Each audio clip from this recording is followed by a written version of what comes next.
የሚገርመው በ1901 አካባቢ አሁን ያለውን ቴክኖሎጂ ገመድ አልባ ግንኙነት በሙሉ በቤተ ሙከራ ውስጥ መጠቀሙ ነው። በ17 ዓመቱ ካልኩለስን በአይምሮ ማስላት ይችል ነበር ምንም ነገር ሳይፈልግ። በጣም የማስታወስ ብቃት ስለነበረው አምስተኛው ሙሉ መጽሐፍን በውስጡ ያሉትን ስዕላት ጭምር ያውቅ ነበር። ለምንድነው 369 የሁለንታ ቁልፍ የተባሉ? ክርስቶስ 3 ሰዓት ተገረፈ፣ 6 ሰዓት ተሰቀለ፣ 9 ሰዓት ተፈጸመ አለ እና 369 በጣም ምስጢራዊ ቁጥሮች ናቸው።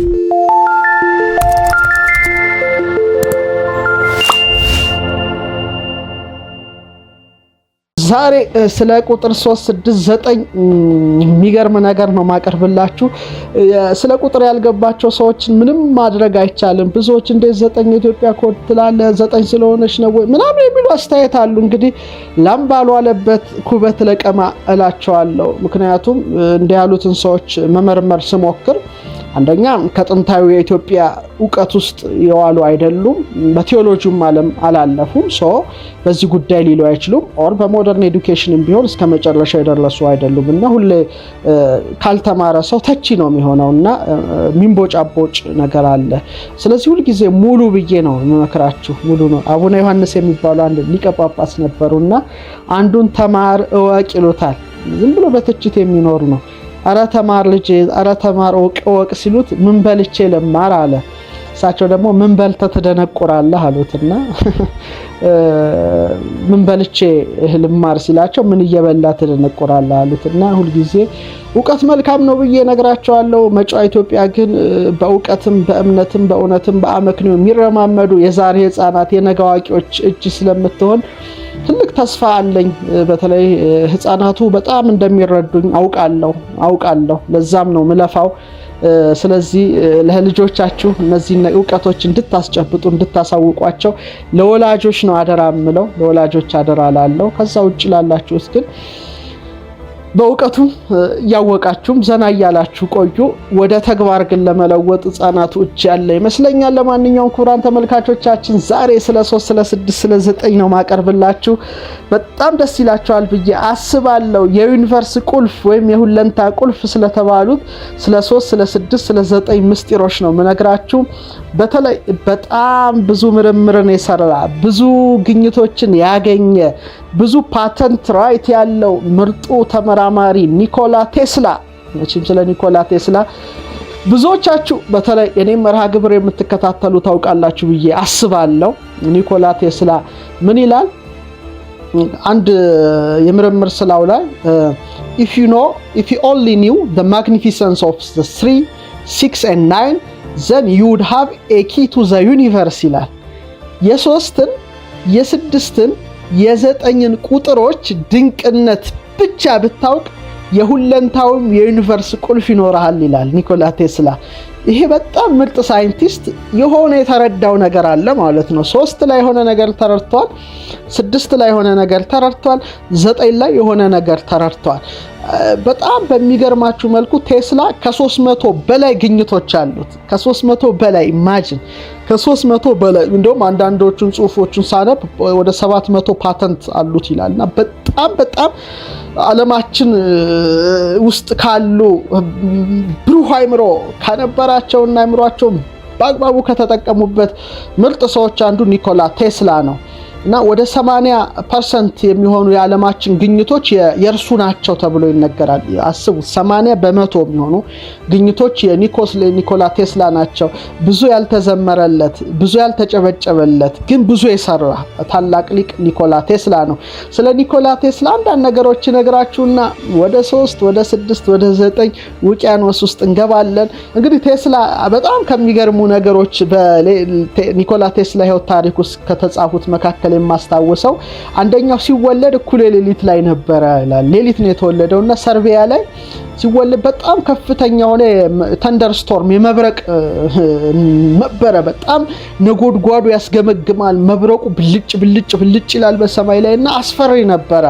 እንግዲህ አንዳንዴ እንደዚህ የሚያጋጥሙ የክረምት ወቅቶች አሉና አዋላጇ ደንግጣ የነጎድጓዱ ድምጽ ሲያስገመግም የመብረቁ ብልጭልጭታ ስታይ አረ የክፉ ምልክት ነው ብላ ተናግራ ነበር። ይሄ ልጅ ክፉ ነው ይሆናል፣ ግን እናትየው ነው መብረቁ ብልጭ ብሎ ብርሃን መስጠቱ እንደውም ብርሃን ነው ይሄ አይምሮ ብርሃን የሆነ ልጅ ነው እንጂ በፍጹምም የክፉ ምልክት አይሆንም ብላ ነበር ይባላልና እውነትም እጅግ የሚገራርሙ ግኝቶችን ለዓለም አስገኝቶ ለብዙዎች ብርሃን የሆነ ተመራማሪ ኒኮላ ቴስላ ነው። አንድ ወንድምና 3 እህቶች እንደነበሩት ታሪኩ ያስረዳል። ሌላው አስገራሚ የኒኮላ ቴስላ ህይወት አላገባም ይላል። አላገባም፣ በቃ እንደ መናኝ ነገር ነው ህይወቱ፣ የምናኔ ህይወት ነበረው።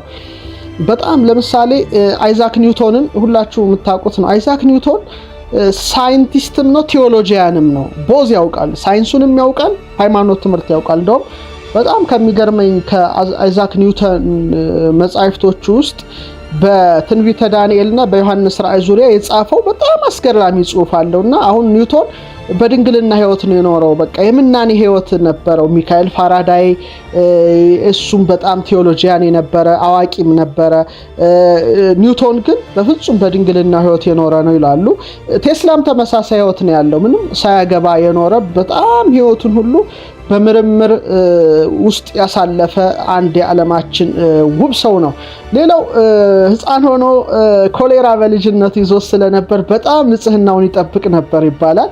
እንደውም ሲበላ ሁሉ ነጭ ጓንት ያደርግ ነበረ። 18 ጊዜ በናፕኪን ሳህኑን ያጸዳ ነበር ይባላል። ግን አይ ቲንክ 18 ጊዜ ማጽዳቱ እኔ ኒኮላ ቴስላ በ3 በ6 በ9 ላይ ስለተመራመረ ምናልባት 9ን 2 ለማድረግ ይሆን አላውቅም፣ ግን ያደርግ ነበር ይላል። በኋላ ከህመሙ በኋላ እንግዲህ ወደ አባቱ ወደ ኢንጂነሪንግ ትምህርት ቤት ነው የላከው። ግን መጀመሪያ አባቱ ቴስላ ይሁንልኝ ብሎ የሚያስበው ካህን እንዲሆን ቄስ እንዲሆን ነበር የሚያስበው። በህመሙ ምክንያት ግን ያው ኢንጂነሪንግ ትምህርት ቤት ገባ። በጣም የሚገርመው በ1901 አካባቢ አሁን ያለውን ቴክኖሎጂ ገመድ አልባ ግንኙነት በሙሉ በቤተ ሙከራ ውስጥ መጠቀሙ ነው ቴስላ ልዩ የሚያደርገው። እንግዲህ በ1901 አካባቢ በደንብ አድርጎ ዋየርለስ ሲስተምን የሚያውቅ ታላቅ ስመጥር ሳይንቲስት ኒኮላ ቴስላ ነው። ወደ 8 ቋንቋዎች አቀላጥፎ ይችል ነበረ እና በጣም ጊፍትድ ነበረ። የዓለማችን እንደዚህ ያሉ ሰዎችን ታበቃ ትሰጣለች። እንግዲህ እንደ ገጸ በረከት አሁን ለኢትዮጵያ ቅዱስ ያሬድን እነ ላሊበላ እንደሰጠች በተመሳሳይ መልኩ በሌላውም ዓለም ታበረክታለች ምድራችን። 8 ቋንቋ አቀላጥፎ ይችል ነበረ። በ17 ዓመቱ ካልኩለስን በአይምሮ ማስላት ይችል ነበር ምንም ነገር ሳይፈልግ። ይሄ በጣም የተሰጠው ስጦታ እጅግ ከፍተኛ እንደሆነ ነው ታሪኩ የሚያናገረው። በጣም የማስታወስ ብቃት ስለነበረው 5ኛው ሙሉ መጽሐፍን በውስጡ ያሉትን ስዕላት ጭምር ያውቅ ነበር ይላል። ያውቅ ነበረ በጣም ብዙ ነገሮችን የያዘ መጽሐፍትን በቃሉ ማጥናት ብቻ ሳይሆን ስዕላቱን ጭምር ጠንቅቆ ይረዳ የነበረ ምርጥ የዓለማችን ሳይንቲስት ኒኮላ ቴስላ እንደነበረ ይነገራል። ኒኮላ ቴስላ በአይምሮ እነዛን ስዕሎችን ሁሉ የተጻፉትን ሁሉ ያመላልስ የነበረ ሰው ነው ይላል። በጣም በወረቀትም ብዙዎቹ ግኝቶቹን አላሳፈራቸውም። በተለይ በጣም ትንሽ ሰዓት ነው የሚተኛው፣ 2 ሰዓት 3 ሰዓት እንቅልፉ በጣም ትንሽ ውሱን ነበር ይላል። እንግዲህ ብዙዎች ቢተኙ ዘንድ ጥቂቶች እንቅልፍ ማጣት አለባቸው። ትክክል ነው። ብዙዎች ይተኙ የሰላም እንቅልፍ ይተኙ ዘንድ ጥቂቶች እንቅልፋቸው ማጣት አለባቸው። እውነት ነው። ስለዚህ ከ3 ሰዓት ጀምሮ እስከ 12 ሰዓት ይሰራል። ማታ 2 ሰዓት ተኩል ራቱን ይበላል። ከዚያ ስራውን ይጀምራል። እንደውም 84 ሰዓት ያለ ረፍት የሰራበት ጊዜ ነበረ ይላል። ታሪኩ ነው፣ እኔ አይደለሁም። እና ይሄ በጣም ካስገረሙኝ ኒኮላ ቴስላ ህይወቶች ናቸው። ደግሞ በጣም ወደ ምርምር ስራው እና ወደ ሰብአዊነት ይወድ ስለነበረ ሀብት አልነበረውም። በድህነት ነው የኖረው። የዚህ ሁሉ ፓተንት ራይት ባለቤት በድህነት የኖረ ነበረ። በጣም ይደንቃል። ስለዚህ አሁን ይሄ ሰው if you only knew the magnificence of 3 6 and 9 የ3 የ6 የ9ን ቁጥር ቀመር ምስጢር ከተረዳ አንተ በቃ የሁለንታ ቁልፍ ይኖርሃል ብሎ ተናግሯል። እንግዲህ 3 6 9 በጣም ብዙ ምስጢሮች ናቸው። በተለይ የቴዎሎጂ ሳይንቲስቶች የቴዎሎጂያኑ ነገረ መለኮት አጥኞች 369 ወርቃማ ቁጥር ብለው የጠቀሱበት አጋጣሚ ተመልክቻለሁ። ምክንያቱም ለምሳሌ ክርስቶስ 3 ሰዓት ተገረፈ፣ 6 ሰዓት ተሰቀለ፣ 9 ሰዓት ተፈጸመ አለ እና 3 6 9 በጣም ምስጢራዊ ቁጥሮች ናቸው እና ወርቃማ ምስጢራዊ ቁጥሮች ልክ እንደ ፊቦናቺ ሲኩዌንስ፣ ፊቦናቺ ነምበር፣ ጎልደን ነምበር፣ ጎልደን ሚን እንደ ስፓይራሉ ማለት ነው። በጣም በጣም በጣም አስገራሚ ቁጥሮች ናቸው ብለው ይናገራሉ እና በአጠቃላይ ክበብ 360 ዲግሪ ስንል የ3 የ6 የ9 ውጤት ነው። 3 ሲደመር 6 አሁንም 9ን ይሰጣል። አቶምን ብትመለከቱ 3 ንዑስ አቶሚክ ፓርቶች ክፍሎች ነው ያሉት፣ ፕሮቶን፣ ኒውትሮን እና ኤሌክትሮን። ስለዚህ እነዚህ ነገሮች ቀላል አይደሉም ነው ዋናው እንግዲህ በሳይንሱ ዓለም ያለው። አሁን ስለ 3 ስለ 6 ስለ 9 በተለይ የኒኮላ ቴስላ ምርምር በየድረገጹ ልታነቡ ስለምትችሉ እዛ ውስጥ አልገባም። ግን እኔ 3 6 9 ኒኮላ ቴስላ ለምን አለ የሚለውን ሳስብ ሌሊት እኔም በአይኔ እንቅልፍ አልተኛሁም ነበረ። በተለይ የ9ን ኮድ ባለፈው ካቀረብኩ በኋላ ኒኮላ ቴስላ ስለ 3 ስለ 6 ስለ 9 እንዴት ሊል ቻለ? የምዕራባውያኑን ጥናት ያለውን ተመልክቻለሁ። ያው እናንተም ስለምትመለከቱት የነሱ ውስጥ አልገባም። ግን ለምንድን ነው 3 6 9 የሁለንታ ቁልፍ የተባሉት የሚለውን ሳብሰከስክና ሳሰላ በጣም በተለምዶ እኔ እንቅልፍ የምተኛው ከሌሊቱ 8 ተኩል ኦር 9 ሰዓት ነው ተኛው። ትንሽ አረፈድ አድርጌ ልነሳ እችላለሁ። ነገር ግን በብዛት ምሽቱ ሰዓት በጣም ደስ ይለኛል። እጽፋለሁ፣ አነባለሁ። ደከም ሲለኝ ደግሞ ወጣ ብዬ ሰማዩን እቃኛለሁ። አየሩ ጸጥ ያለ ነው። ከዋክብቶች በሰማይ ላይ ሲንተገተጉ ኮንስታሌሽኖቹን በማየት በጣም እደሰታለሁ። ጨረቃን በማየት ከዋክብቶችን በማየት እጅግ በቃ እነዚህን ሁሉ የሰራ አምላክን አመሰግናለሁ። በጣም ነው የምደሰተው። በተለይ ምሽቱ ሰዓት ለኔ በጣም ምቹ ነውና ኒኮላ ቴስላ ስለ 3 ስለ 6 ስለ 9 ለምን እንዲህ አለ የሚለውን ነገር ሳብሰከስክ አንጎሌ ጭንቅላቴ ሁሉ እያንዳንዱ ብራና ውስጥ መግባት ጀመረ ማለት ነው። እንግዲህ ከልጅነታችን ጀምሮ ብራና ስናነብ ብራናውንም ደግሞ ጽሑፍ ስተረጉም ኖር ያለው የልምድ አዋላጅ አይደለሁም ማለት ነው እና በዛ ውስጥ በመኖሬ 3 6 9 ምንድን ናቸው የሚለውን ነገር እያንዳንዱ ክልል ውስጥ ያስገባኝ ማለት ነው። የክልል ስላችሁ የመጻሕፍቱ የተከለሉበት ቦታ እንደማለት ነው። እዛ ውስጥ አስገባውና በህሊናዬ ከአንዱ ብራና ወደ አንዱ ብራና ከአንዱ ብራና ወደ አንዱ ብራና ስዘል ነው። በጣም ብዙ እንቅልፍ እንትን አለኝ። ግን ደስ የሚል ሌሊት ነበረ። በጣም እንደዚህ አይነት ነገር እየተመራመረን ስንተኛ ስናስብ ሌሊት በጣም ደስ የሚያሰኝ ሌሊት፣ ጣፋጭ ሌሊት በጣም ደስ ይላል። አንዳንዱ እኮ ሌሊት ተኝቶ እኮ እገሌን እንዴት ላጥፋው፣ እገሌን እንዴት ልክደለው፣ እገሌን እንዴት ስሙን ላጥፋው፣ እገሌን እንዴት ብሎ በጣም መጥፎ ህሊና የሚያድር አለ። ስለዚህ የእናንተ የተመልካቾች ህሊና ግን አንደኛ ለሰው መልካም በመመኘት ለሰዎች በመጸለይ፣ ሁለተኛ ጥሩ ነገር ፖዚቲቭ ኢነርጂ ኔጌቲቭ ኢነርጂ እንዳይከብ ፖዚቲቭ ኢነርጂ እንዲሆን መልካም ምርምሮችን ሌሊት በማሰብ ደስ ብሎን እንድንተኛ ሁሌ መልእክቴ ነው። ሰላም ነው ሆይ የሚሉ አስተያየቶች አዲስ ገቢዎች ያለው ሰላም ናችሁ? እኔ በጣም እግዚአብሔር ይመስገን ሰላም ነኝ።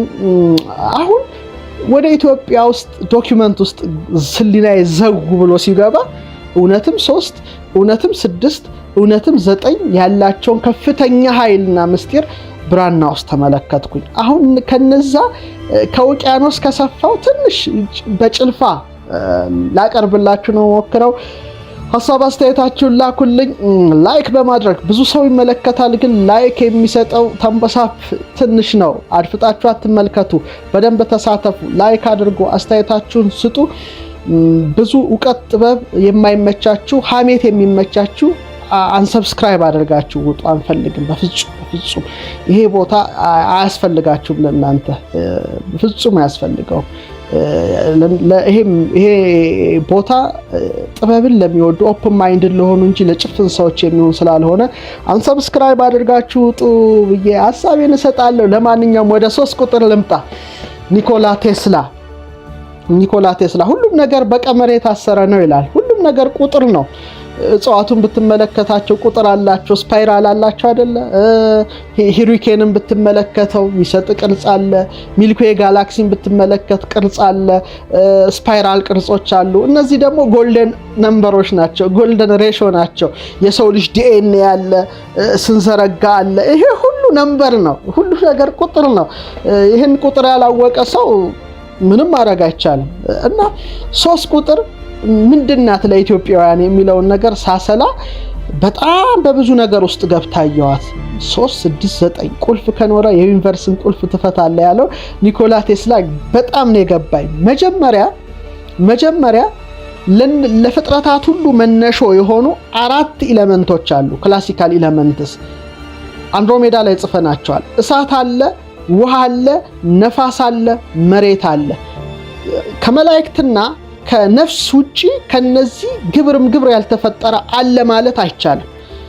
ሁሉንም እጽዋት ውስጥ ትመለከታቸዋለ። ለምሳሌ እሳት አላቸው እጽዋት፣ ሰደድ እሳት ይነሳል። አስታን ብታፋጩት እሳት ይወጣዋል። እንደ ውሃነታቸው ቁልቋል ቅንጭብትን ስትቆርጧቸው ውሃ ነገር ይፈሳቸዋል፣ ደም ነገር ይፈሳቸዋል፣ ወተት ነገር ይፈሳቸዋል።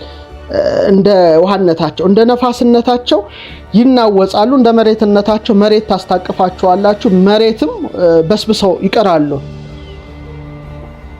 እና ምን ውስጥ አሉ ማለት ነው? እጽዋት ውስጥ አሉ። እኔና አንቺ ውስጥም አሉ፣ አንተ ውስጥም አሉ። እንደ እሳትነት ትሞቃለህ፣ እንደ ነፋስነት ስትል ስትንፋስ ታወጣለህ።